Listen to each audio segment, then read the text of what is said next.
नमस्कार दोस्तों, कैसे हो आप सब? उम्मीद है आप सभी अच्छे होंगे और हमेशा की तरह आपका अपने परिवार में स्वागत है। और देखिए इस क्वेश्चन को कराने वाला हूँ मैं और यूपीपी कांस्टेबल 2024 में पूछा गया है। काफ़ी अच्छा सवाल है और इस क्वेश्चन में क्या दिया है, एक आदमी अपनी वस्तु को 25% के लाभ पर बेचता है। कोई उसकी वस्तु है, उसे कितने पर बेच रहा है? 25% लाभ पर बेचता है। यदि उसने इसे 20% कम पर खरीदा होता, य पहले तो उसने 25% लाभ पर बेच दी और जितने में उसने खरीदा था, यदि उससे 20% कम पर खरीदा होता और 12.60 कम पर बेचा होता। ये क्या दे रखा है? ये परसेंटेज में दे रखा था और ये क्या दे रखा है? रुपए में दे रखा है। और कितने में बेचता? 12.60 रुपए, 12 रुपए 60 पैसे, ठीक है? 12 रुपए 60 पैसे कम में बेचता तो उसे कितना लाभ होता? 30% का लाभ होता।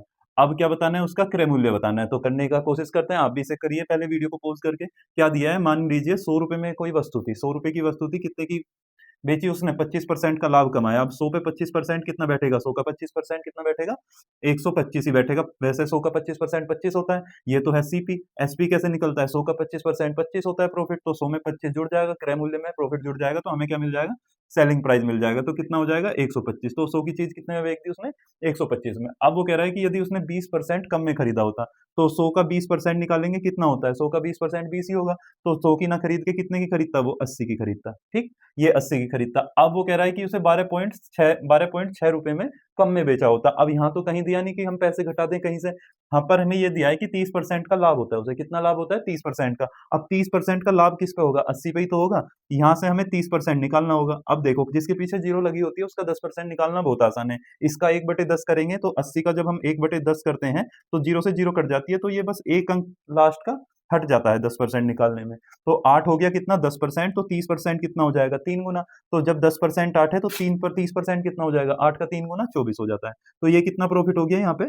24 हो गया प्रॉफिट। तो 80 पे 24 प्रॉफिट मिल रहा, कितने में बेचेगा? 80, 20, 100, 104। कितने में? 104 में। ठीक? यहाँ तक कोई दिक्कत नहीं। अब क्या कह रहा है? कितनी कमी हो रही है? अब ये कमी कितनी हो रही है? 125 की चीज़ 104 में बेच रहा है, पहले 125 में बेच रहा था, अब 104 में बेच रहा है, तो 21 की कमी हो रही है। कितने की कमी हो रही है? 21 की कमी हो रही है। और वैसे कितनी कमी हो रही है? 12.6 रुपए की। तो 21 यूनिट, ये सब यूनिट में ही चल रहा है। 21 यूनिट किसके बराबर है? 12.6 के बराबर है, ठीक है?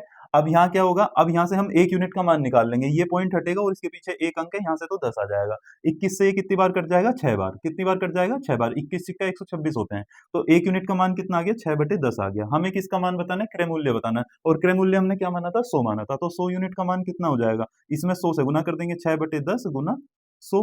तो 10 से ये कट जाएगी, 0 से 0 कट गया, 10 छीन कितना हो गया? 60, इसका राइट आंसर है। तो उम्मीद है आपको ये अच्छे से समझ में आ गया होगा।